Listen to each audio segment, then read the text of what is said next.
Bonsoir à toutes et à tous, bienvenue dans cette nouvelle édition d'Au Quotidien. Nous sommes le jeudi 20 novembre 2025, l'essentiel de l'information en Sarthe pendant 15 minutes. La journée internationale contre les violences faites aux femmes et aux minorités de genre, c'est mardi prochain et ce samedi, Le Mans se mobilise. Pour en parler, nous recevrons dans quelques instants Florie Christofoli et Fabienne Huette, membres du collectif féministe unitaire. Elles nous expliqueront notamment les enjeux de cette mobilisation en Sarthe.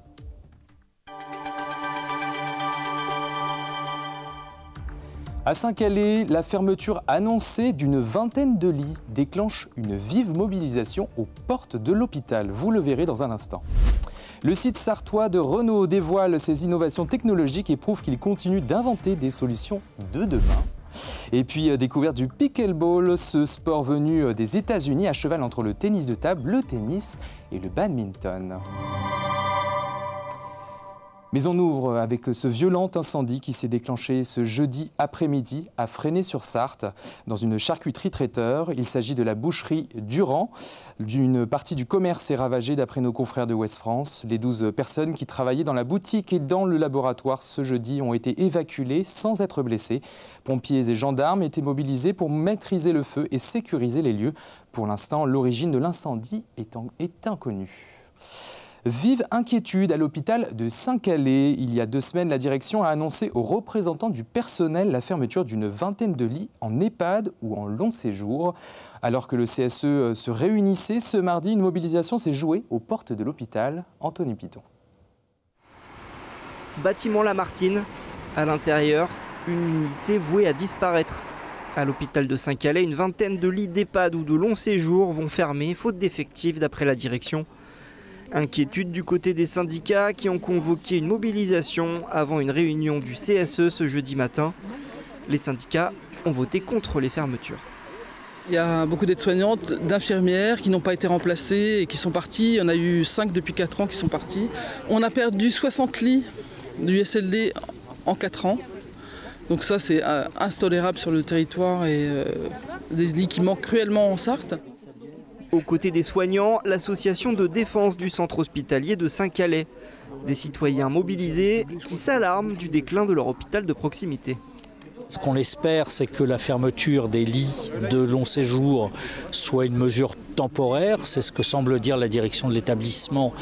Mais là aussi, ce n'est pas très clair, c'est trop récent. Les urgentistes du Mans nous disent bien qu'ils ont besoin des lits d'aval, par exemple, à Saint-Calais, et qu'ils ont besoin, effectivement, pour soulager les urgences du Mans, d'avoir des hôpitaux périphériques qui fonctionnent effectivement. L'association et les syndicats prévoient une large manifestation le 15 décembre devant l'hôpital de Saint-Calais. Avec aussi, en toile de fond, la question des urgences et la garantie de leur maintien 24 heures sur 24 et 7 jours sur 7. 13 maires de villes sartoises, rejoints par un adjoint, alertent sur le projet gouvernemental de démantèlement des agences régionales de santé. Selon eux, cette réforme menacerait l'accès aux soins dans les quartiers populaires et accentuerait les inégalités territoriales. Ils appellent le gouvernement à maintenir des ARS fortes, garantes d'un système de santé public solidaire et coordonné.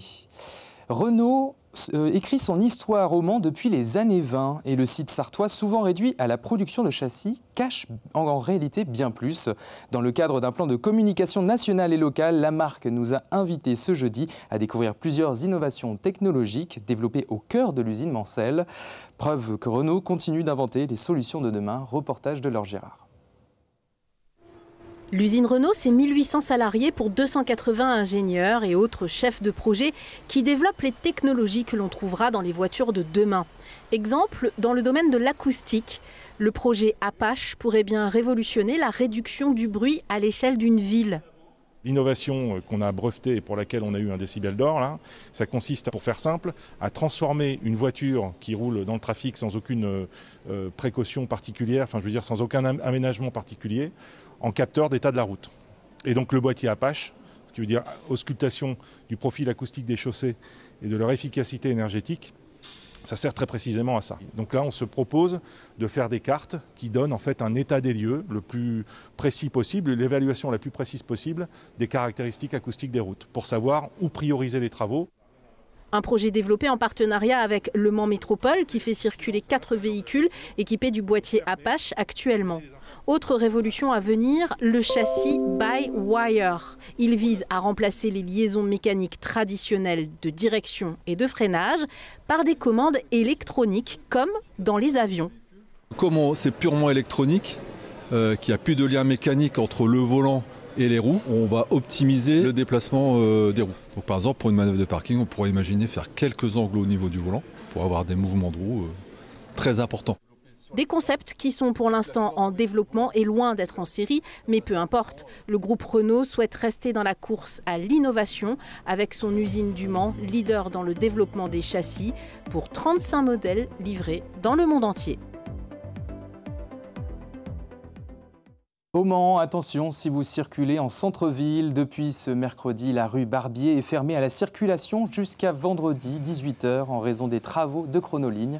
Après une pause pendant le week-end, elle sera une nouvelle fois barrée. La coupure est programmée de 8h à 18h lundi et mardi prochain, avec une reprise du trafic seulement en soirée et durant la nuit. Des déviations sont mises en place notamment par les rues Paul Courboulet et de la Galère. Les accès aux parkings situés dans le secteur restent possibles, mais uniquement hors des heures de chantier. Ce samedi 22 novembre, un rassemblement est organisé au Mans pour la journée internationale contre les violences faites aux femmes et aux minorités de genre qui se passe 3 jours juste après l'événement. Pour en parler, nous recevons des membres du collectif féministe unitaire Fabienne Huette et Florie Cristofoli-Coulon. Bonsoir à toutes les deux. Bonsoir. Alors, dans le département, plus de 950 victimes de violences de couple et intrafamiliales ont été accompagnées en 2023 par Solidarité Femmes 72. Pouvez-vous nous expliquer, Fabienne Huette, l'ampleur de ce phénomène local et pourquoi est-il si crucial de se mobiliser samedi ? Pourquoi il est crucial de se mobiliser ? Parce que c'est 900 femmes que l'on accompagne. Parmi ces 900 femmes, c'est 600 nouvelles femmes accompagnées en 2024. Donc ce que l'on constate du point de vue des associations sur le terrain, c'est que les violences ne ralentissent pas, ne cessent pas. Le pouvoir public a décidé d'augmenter les financements il y a quelques années pour l'accompagnement des femmes et aussi sur la sensibilisation aux violences. Mais on voit aujourd'hui que ces politiques ne sont pas du tout suffisantes puisque le nombre de femmes accompagnées ne cesse d'augmenter. Alors, selon une étude nationale annuelle du ministère de l'Intérieur, plus 11% de féminicides conjugaux en France en 2024. Quelle réaction du collectif de féministes unitaires aujourd'hui vous avez à travers cette évolution? Alors aujourd'hui, déjà, on peut dire que c'est 144 féminicides en 2025 qui ont été commis en France. Donc là aussi, on voit que ça ne ralentit pas malgré toutes les mesures, les sensibilisations qu'on essaie de faire. Donc le but de notre mobilisation, c'est d'alerter le pouvoir public, d'alerter aussi tout un chacun sur l'ampleur du drame qui se joue aujourd'hui au sein des familles. Alors, Florie Cristofoli-Coulon, pensez-vous que la Sarthe dispose de suffisamment de structures pour accueillir les victimes aujourd'hui ?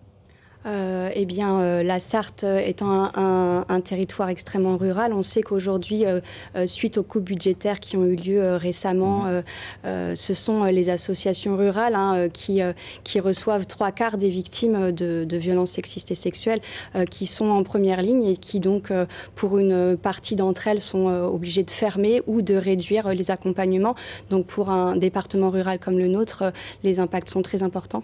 Et depuis 1 an, est-ce que concrètement, vous avez vu des difficultés à travers ces coupes au sein de certaines structures? Enfin, globalement, quels sont les effets qui peuvent être apportés à travers... Les effets, c'est des fermetures de permanence, donc des lieux d'écoute et d'accompagnement qui ne peuvent plus recevoir les victimes de violences. C'est aussi des fermetures de logements qui permettent de mettre à l'abri ces familles et donc des familles qui sont des femmes, des enfants, des minorités de genre qui sont moins bien protégées. Alors bien entendu, face à cette augmentation, l'enjeu majeur, certainement, c'est de la sensibilisation auprès des jeunes. Est-ce que vous pouvez en parler? Comment les structures se mobilisent pour justement sensibiliser, notamment des jeunes, sur le territoire sarthois? Alors, moi, je fais partie de la Fédération syndicale unitaire et d'un syndicat à l'intérieur qui est le SNUPP, donc l'enseignement du premier degré. Et donc, l'Éducation nationale s'est dotée à la rentrée 2025 d'un programme d'éducation à la vie affective, relationnelle et sexuelle, dont on peut se féliciter parce que les enjeux sont là ça et donc de pouvoir enfin visibiliser cette nécessité de la formation dès le plus jeune âge. Donc en sachant quand même que depuis 2001, chaque élève devrait avoir 3 heures d'éducation tous les ans pendant sa scolarité et qu'une étude récente montre que seulement 15% d'entre eux ont eu accès à cette formation. Donc ce programme est une bonne chose. Maintenant, il faut que ce soit suivi des moyens de formation, des moyens en termes de personnel. Et donc les restrictions budgétaires récentes montrent que la volonté politique n'y est pas. Et le prochain budget aussi, avec les coupes dans les services publics, n'augure rien de bon. C'est la question que j'allais vous poser justement, peut-être vous, Fabienne. Comment évaluez-vous la coopération entre les associations, police et justice dans la Sarthe? Donc là, on parle de la politique, mais comment vous évaluez justement cet accompagnement auprès de ces différentes structures? Alors, les associations sont sollicitées pour faire des sensibilisations, pour faire des formations auprès de différents professionnels, dont la police ou la gendarmerie. Donc, il nous arrive de collaborer ou de faire ces sensibilisations. Mais il est vrai que ce n'est pas si fréquent. Et la problématique, par exemple, sur les gendarmeries, c'est qu'il y a aussi du turnover. Enfin, les gendarmes sont mutés. Et donc, tous les efforts de formation qui ont pu être faits à une époque, on les perd quelques années après. Donc, c'est vraiment une formation qu'il faut pouvoir assurer en continu. Et aujourd'hui, ça fait pas partie du public qu'on sensibilise le plus fréquemment. Merci. Alors, quel message, en quelques mots, vous pouvez adresser aux personnes qui hésitent encore à venir ce samedi à cette mobilisation? C'est que c'est la mobilisation de la société face à cet enjeu majeur qui va faire bouger les lignes et qui permettra peut-être qu'on se dote d'un nouveau budget à la hauteur des enjeux. Il est bien entendu important de se mobiliser pour cette cause. Pour rappel, le rassemblement est prévu ce samedi 22 novembre à 10h30. Le départ est donné place de la République au Mans.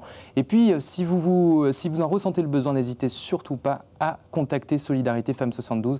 Je donne ce numéro de téléphone car Fabienne Huette en est membre aussi. 02 43 78 12 75. Merci Fabienne Huette et Florie Christofoli-Coulant, membre du collectif féministe unitaire, d'être venue sur notre plateau.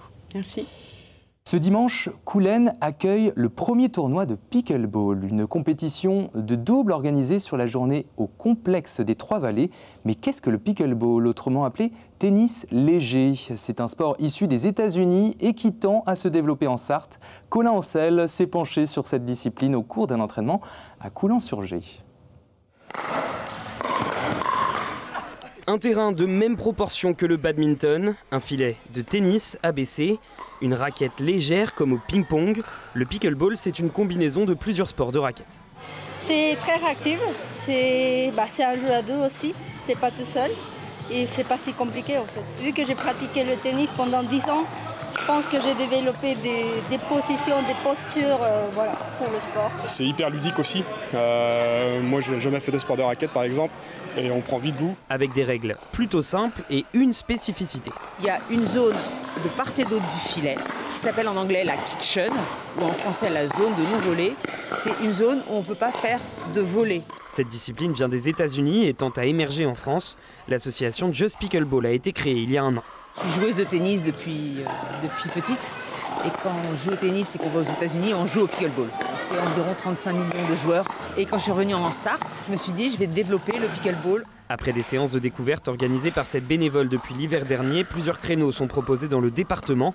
En Sarthe, le nombre de pratiquants licenciés est d'environ 100. Un moyen de faire un sport peu traumatisant pour le corps.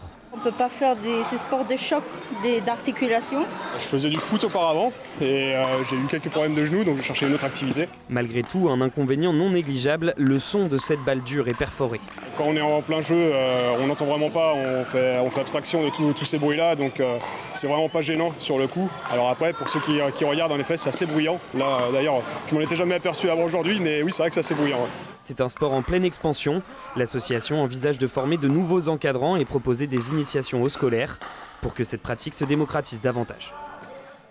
On poursuit avec les tendances météo de ce vendredi 21 novembre. La matinée est fraîche et plutôt couverte avec quelques éclaircies. Avec 0 degré attendu au Mans, 0 également à Sablé-sur-Sarthe et jusqu'à -1 degré du côté de Télocher.